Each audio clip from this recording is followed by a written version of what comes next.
Olá a todos, sejam muito bem-vindos a mais um podcast filosófico, atividade esta promovida pela Organização Internacional Nova Acrópole do Brasil. Para este podcast de hoje, nós temos a presença do professor José Roberto. Seja muito bem-vindo, José Roberto. Danilo, é um prazer estar aqui contigo e com todos que nos ouvem para desenvolvermos mais um assunto interessante. Bem, pessoal, o nosso podcast de hoje vai falar sobre um tema bem interessante, que é justamente o da filosofia ante os desafios da vida, ou seja, qual a importância da filosofia para enfrentarmos melhor esses desafios. Bem, José Roberto, de um modo geral, nós sabemos que a filosofia hoje, ela tem caído, de certa maneira, em um descrédito. Quando falamos com as pessoas de um modo geral, observamos que as pessoas imaginam que a filosofia não serve para nada. E é muito interessante porque falar de desafios da vida e de filosofia é como se um elemento não complementasse ou não fosse útil para o outro. Isso é muito interessante. Gostaria que você começasse falando justamente sobre esses aspectos. Perfeitamente, Danilo. Eu lembro que numa outra conversa nós tínhamos comentado justamente sobre a questão de que com o passar do tempo acontecem a mudança de mentalidades, né? Há épocas em que as pessoas consideram algo que é importante para a vida de uma maneira geral e há épocas em que não, em que as mesmas questões são consideradas sem importância, relegadas a segundo plano. Um desses elementos hoje é o valor da filosofia. Para os gregos, por exemplo, para os cidadãos de Atenas, cidadãos da cidade de Tebas, a filosofia era algo que ajudava o homem a viver melhor, a desenvolver-se melhor, a transformar os desafios da vida em crescimento. Hoje nós temos os desafios, temos as nossas dificuldades, mas muitas vezes sentimos que nos falta alguma coisa que nos faça ter uma posição mais aguerrida, uma posição mais corajosa, uma posição de que ao enfrentar situações difíceis nós vamos crescer um pouco com isso.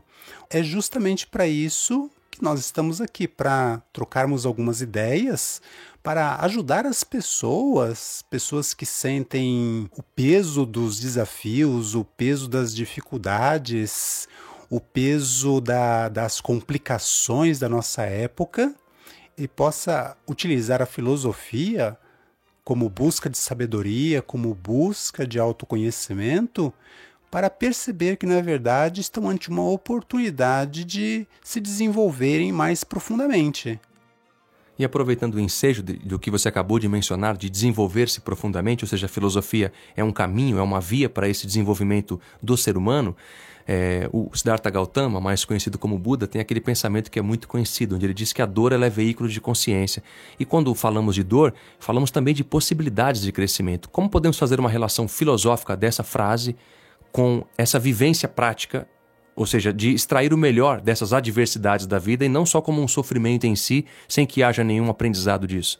Perfeitamente, Danilo. Muito, muito bom você ter lembrado as sábias palavras desse grande mestre, até hoje, de certa maneira. Temos que entender, né, que não é gostarmos da dor, não é gostarmos do sofrimento, né? É que a dor, o sofrimento, fazem parte natural da vida do ser humano. Aprendermos a encarar inteligentemente a dor que vem acompanhada do novo, o sofrimento que vem acompanhado das responsabilidades, as incertezas que vem acompanhado dos novos passos que nós temos que dar na vida. E isso a filosofia nos ajuda muito a transformar realmente essas questões que são naturais na nossa vida em elementos de autoconhecimento. Autoconhecimento porque é justamente nessas situações, quem já não passou por situações angustiantes, né? Quem já não passou por situações em que faltavam respostas e muitas vezes teve que ir meio que aos trancos e barrancos, né? Quem já não sofreu a perda, por exemplo, de um ente querido, quem já não sofreu um revés na sua vida profissional, na sua vida familiar. Acho que todas as pessoas têm uma história nesse sentido. E a filosofia é muito prática porque nessa questão da busca da sabedoria, na busca do autoconhecimento, vai nos ajudando a construir uma relação bastante natural com essas coisas. Não para gostar do sofrimento, não para gostar da dor, mas para extrair os melhores ensinamentos de dores, os melhores ensinamentos dos sofrimentos, para que nós possamos assumir todas as nossas responsabilidades com muita consciência, com muita atenção, sentindo que cada passo que nós damos na vida nos aproxima mais e mais do verdadeiro eu, do verdadeiro quem nós somos, das nossas verdadeiras e mais profundas qualidades humanas. Bom, José Roberto, quando a gente fala de adversidade e de questões de enfrentamentos, não só pessoais, mas de enfrentamentos de adversidades de um modo geral, esses povos antigos como os gregos, egípcios, sumérios, fenícios, etc., todos eles, como seres humanos que foram, tinham também as suas problemáticas, os seus desafios. E eles não tinham o aparato tecnológico que nós temos hoje, não tinham tantos elementos à disposição como nós temos hoje. Quais elementos que eles tinham, quais os valores que eles tinham para enfrentar então as suas adversidades? Danilo, essa é uma pergunta que durante muitos anos eu me fiz e foi justamente no contato com a história ou com a parte filosófica desses povos, né? E dentro de um programa muito inteligente desenvolvido pelo fundador de Nova Acrópole, que nos permite ver a alma desses povos, que me fez refletir um pouquinho e chegar a algumas respostas baseadas até no que nós conhecemos sobre esses povos. Não é uma resposta definitiva, nem é uma resposta completa, claro. Haveríamos que ter muito mais espaço para discutirmos isso em detalhe, mas nós podemos dizer que para esses povos antigos era muito claro a visão heróica.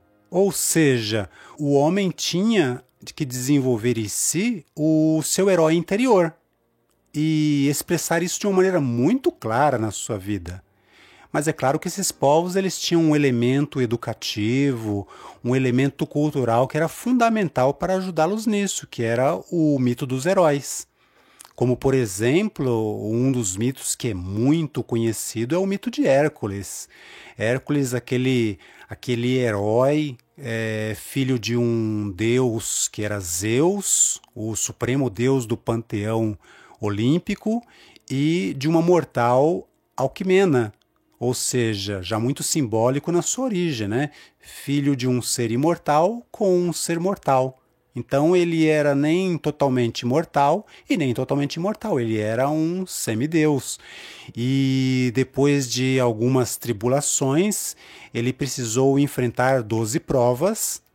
Cada prova que ele ia enfrentando, ele ia superando mais as suas fragilidades humanas, ele ia desenvolvendo mais as suas virtudes como herói, ou seja, cada vez mais ele ia deixando para trás a sua fragilidade mortal e ia se reconhecendo como um ser imortal. E é interessante que esse mito, ele, para os gregos, e entendamos que, claro, a nossa mentalidade mudou, mas para o povo grego, não é que eles acreditassem que em uma época existia um Hércules. Não, pelo contrário, eles tinham o mito de Hércules como um modelo que eles deveriam imitar na sua vida cotidiana. Então, o agricultor, né, no seu acordar cotidianamente, ou seja, lutar contra a sua preguiça, trabalhar as suas 8 horas, 10 horas, 12 horas no cultivo da sua terra, para ele estava superando as suas debilidades, as suas preguiças, as suas fragilidades. Ele estava cumprindo com o seu dever, que era trabalhar a terra para que ela desse o fruto necessário. Então é muito interessante que esses povos antigos, para enfrentar as suas dificuldades, a crueldade do tempo em que eles viviam, das guerras que eles enfrentavam, das faltas de recursos, que não é o nosso caso de hoje, eles tinham, por exemplo, o elemento heróico como um modelo de vida a ser seguido desde aqueles elementos mais influentes dentro da sociedade até aquelas pessoas mais simples também dentro da escala social.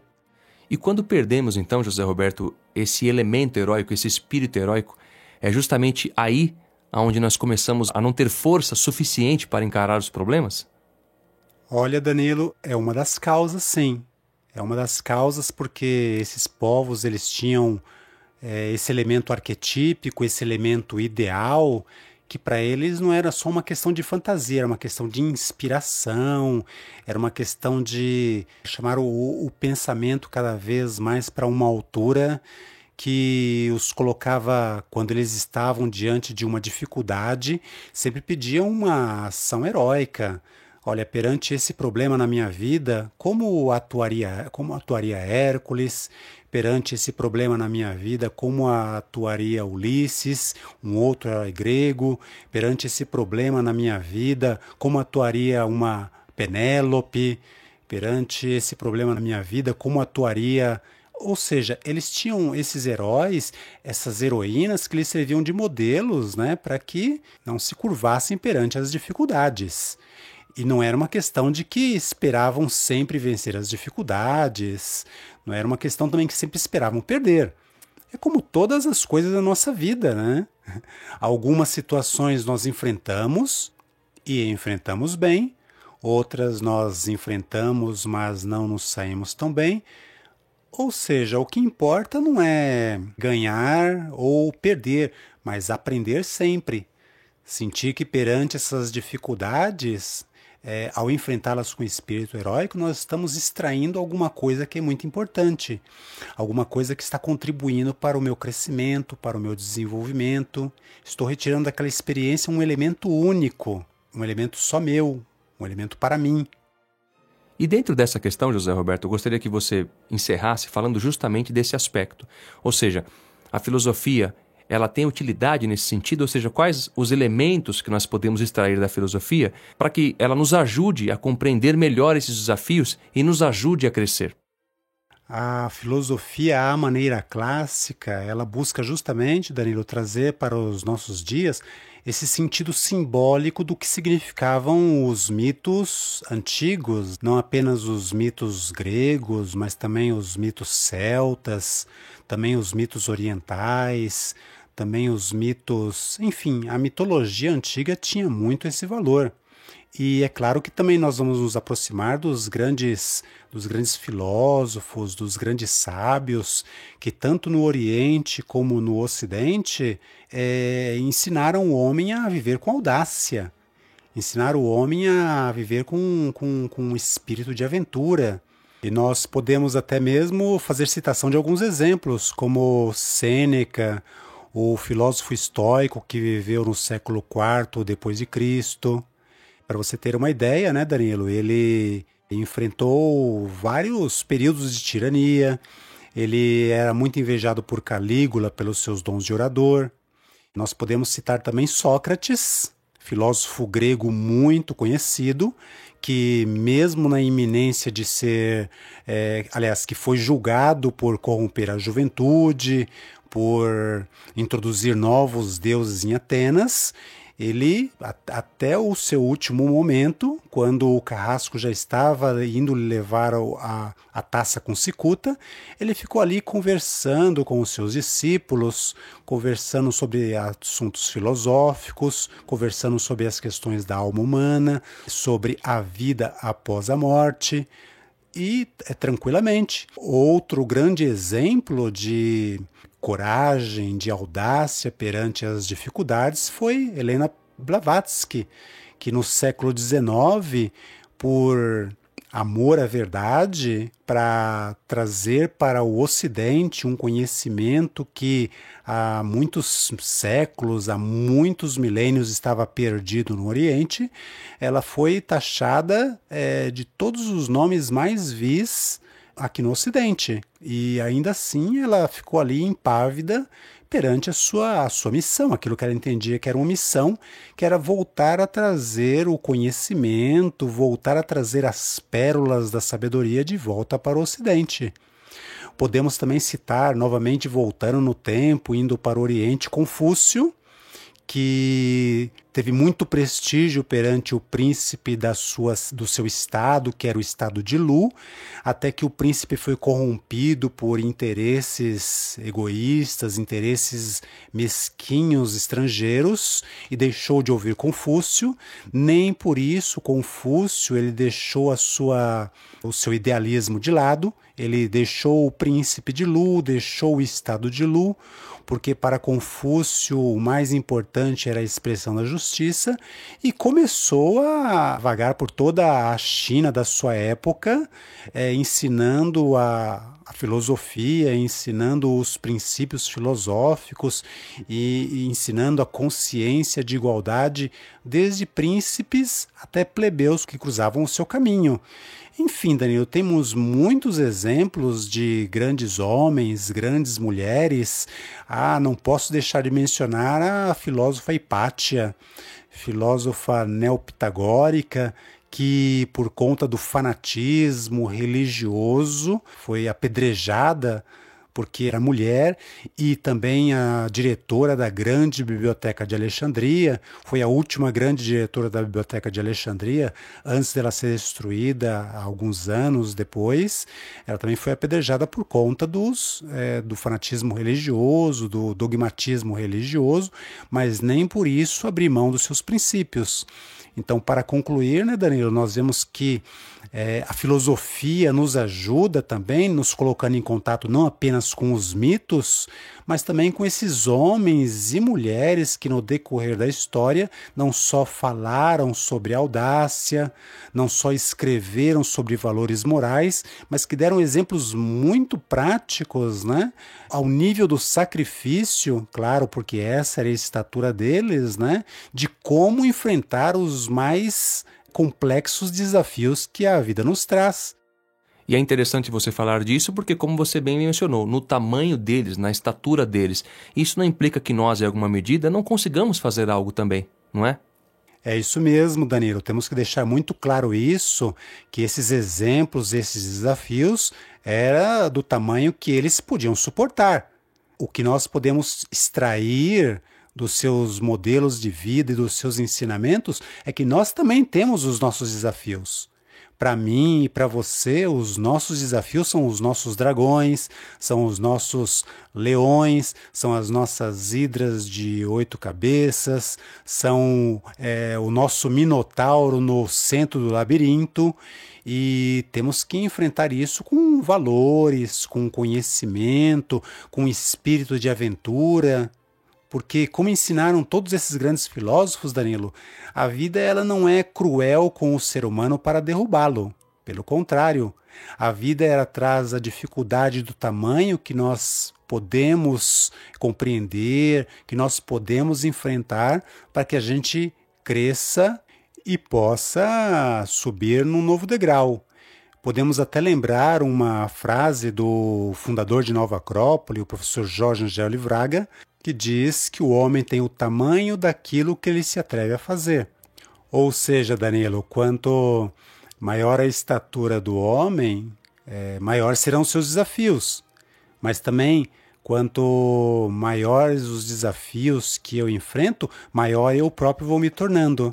E vou constatando o quanto eu cresci enquanto ser humano.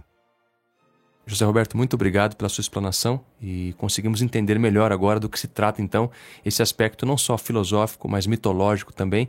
E você citou uma série de exemplos aí que são inquestionáveis, não é? É só estudarmos a história que vamos comprovar que a existência deles são faróis de luzes na nossa vida, são exemplos muito evidentes aos quais podemos seguir em alguma medida e, obviamente, que trilhar o nosso caminho também. E a filosofia, como você bem colocou, ela é fundamental nesse processo, não é? Bom, muito obrigado mais uma vez, José Roberto, pela presença e, claro, seja sempre muito bem-vindo aqui em nosso podcast. É um prazer estar aqui contigo, Danilo, e até a próxima. Bom, pessoal, e para aqueles que queiram nos contatar, podem fazê-lo através do nosso e-mail podcast@nova-acrópole.org.br. E para quem quiser saber mais também sobre a Nova Acrópole, Escola de Filosofia Maneira Clássica, podem fazê-lo através do nosso site www.nova-acrópole.org.br. Até a próxima!